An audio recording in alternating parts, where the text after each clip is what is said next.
Today we'll talk about how can you sign out of your account on your Cheat app.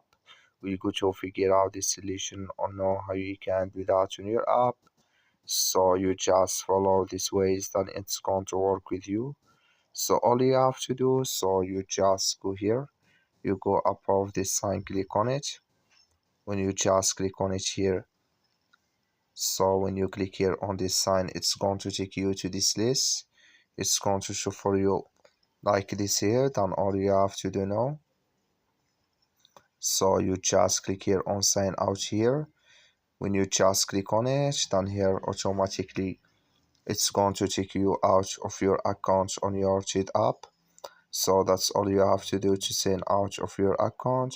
That's all. I wish now you I get it. That's all. Thank you for watching. Don't forget to support us by liking and subscribe. So thank you for your watching.